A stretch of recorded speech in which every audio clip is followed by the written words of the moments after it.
Hello everyone, this is part 2 of how to use old Wi-Fi's, as Wi-Fi extender. This is part 2. This is just short and sweet. You see this TrendNet 692 Wi-Fi? Yes, once again, I have this TrendNet connected to the sub router, which is like underneath my bed, and it is connected to the uplink. The blue wire is connected to the uplink, and which is causing to have in my room a second Wi-Fi.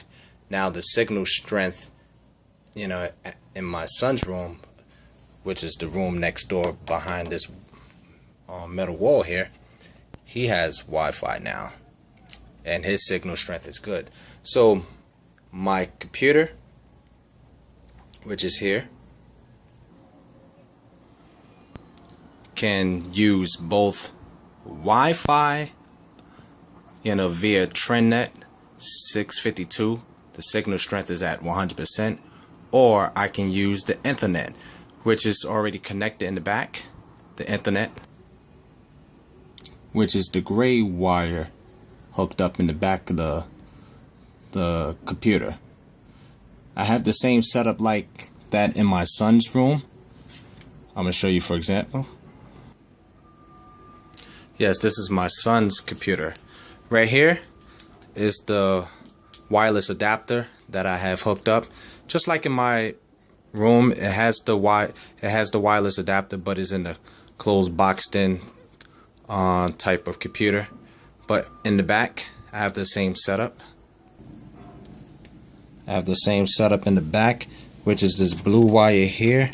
You can't see it, but back here in the computer, you see if it has a light that is on.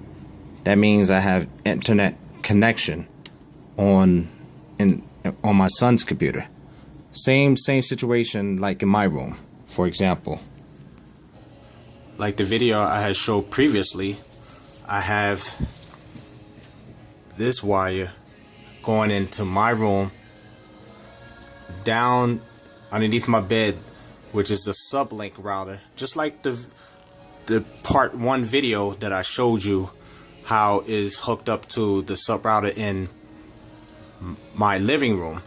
But the sub router in my room underneath the bed, it has 4 ports, just 4 ports. So what I did was I put this blue wire here that is connected to the sub router. I hooked it up in the uplink, and also I have this gray wire here that is connected to port number 1, right, and is running through my son's room. You see the connection here?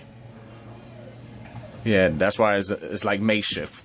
When the door closes, it doesn't mess up my Ethernet cords, because it has that formidable rubber covering, so it doesn't mess up the Ethernet cords. So port number 2 is hooked up to, let's say, I would say the TrendNet that I just showed you moments before is hooked up to TrendNet number 2, so that it's connected to the uplink. And I believe port number 3, if I'm not mistaken, is connected to the back side of my computer. So my computer has, as well as my son, has both Ethernet as well as wireless connections, so that either or we win on both grounds, because our signal strength and our Ethernet is powerful now.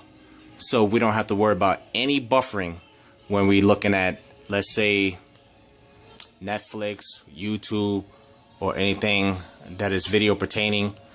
We don't have that particular problem. So I just want to show you that part too, because part 1 I didn't show you inside my room how the computer is hooked up, how I hooked up all of this by virtue of doing all of this, creating like a makeshift line here. And I use Ethernet couplers right here, and like I told you, bread wrappers.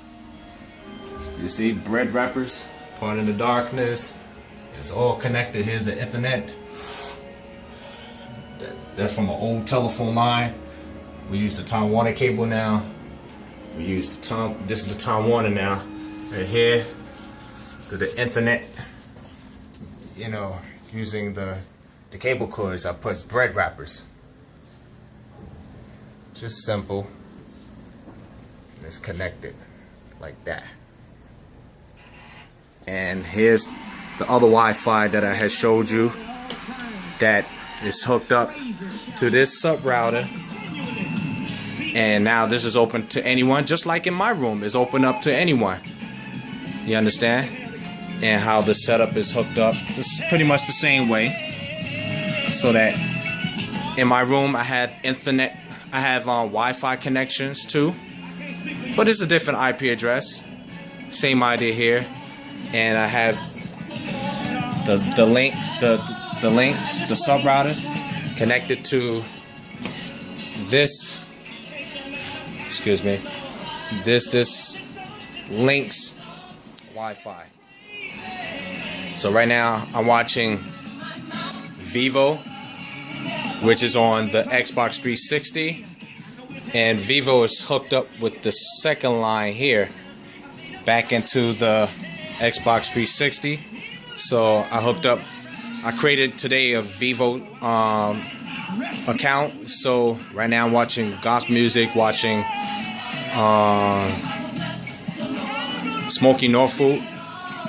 I believe he's singing his latest song and what have you. You go ahead, Smokey Norfolk. Sing that song, baby. Alright. Shout out to Smokey Norfolk. I'm gonna tag you. I'm gonna put a tag Smokey Norfolk on this video.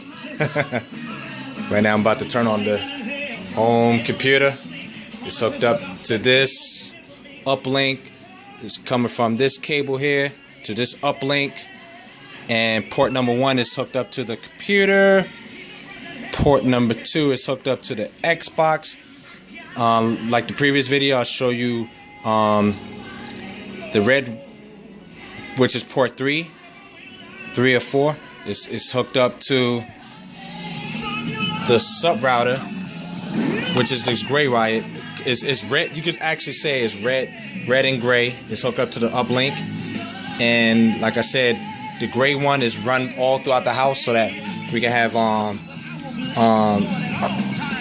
a network of cable connection, and the red one is hooked up to the uplink in the back of this wireless router. Notice I don't have the 4 ports connected because this is like a standalone open Wi-Fi. Same exact idea that I just showed you moments ago about the TrendNet through the sub routers. You know, because I have all the lines connected like this and what have you. So that's how I have, you know, Wi-Fi connection all throughout the house. Although I didn't do like how most advanced techies will do. They go on this website and just change the subnet of this and the IP address of this and hook up the Ethernet cord into one of the ports. I didn't do all that. I just did like this. And like I told you in the previous video, I had bought a whole bunch of Ethernet couplers on Newegg.com, and like I said, it was donated. These Ethernet cords, I had a whole bunch of them. They were about to discard, so I grabbed a whole bag of them. You know what I'm saying? It was a favor of God. So, and I said to myself that I just did all of this connection recently. You could say last week I created this, you know, so that I could have Wi-Fi all throughout the house. My son is satisfied. He could bring his tablet in his room. He doesn't have to worry about weak Wi-Fi connections. You know, his signal strength is as strong in his room if he uses tablet, his Nintendo 3DS XL or his Google tablet, you know, and I can take this phone that I'm using right now. I can switch on Wi-Fi signal strength. This one works well in my room, but it's not all that great. So what I do is when I go in my room, I go to my phone settings, the Wi-Fi settings, and just click in TrendNet 652. So I have stronger signal strength. And the TrendNet acts just like this. You know, if guest goes in the back room and what have you, if they want to go in the bathroom and take their phone and connect their phone or their tablet, they can connect to TrendNet in the back and what have you. So I did it pretty much the same way. So I don't have to worry about Wi-Fi connection all throughout the house. I got strong internet connection through the internet wires, and I got strong Wi-Fi strength. I got 1 Wi-Fi, 2 Wi-Fi, and 3 Wi-Fi right here. Booyah! So I don't even have to worry about internet connection as well as wireless connectors. So my son's room as well as my computer in my room has both internet connection and Wi-Fi internet connection. So on either sides, on either grounds, we're good. We don't have to worry about buffering anymore. And when we upload stuff, everything is okay. All right, I hope this quick tutorial, you know, was a blessing to y'all. You know, subscribe to me, holler back at me, let me know if this simple style works for you. Like I said, you know, I'm not an IT person. I'm a pure novice when it comes to computers. And I just came out with an idea. Let's just extend Wi-Fi in the house. Just buy a lot of Ethernet couplers and get a whole bunch of Ethernet cords and trying to find an old telephone line that you know no longer use, or use the cable lines in your house and use bread wrappers. I just came up with that idea of bread wrappers to wrap the wires together so you can spread Ethernet all throughout the house. So when I'm on this phone here in my room, I can switch it to TrendNet 652. When I'm in the living room, I can switch back to my Wi-Fi, the Lynx Wi-Fi, you know, which is Jesus is Lord. I changed the username, Jesus is Lord. And when guest comes, you know, in the living room, they can use the D-Link DR784, you know. But I have parental block though. Like I said, I block WorldStop and also I block porn websites, you know, the URL links. You know, like I said, I'm a holy man of God. Alright, I hope this tutorial was a blessing. Goodbye.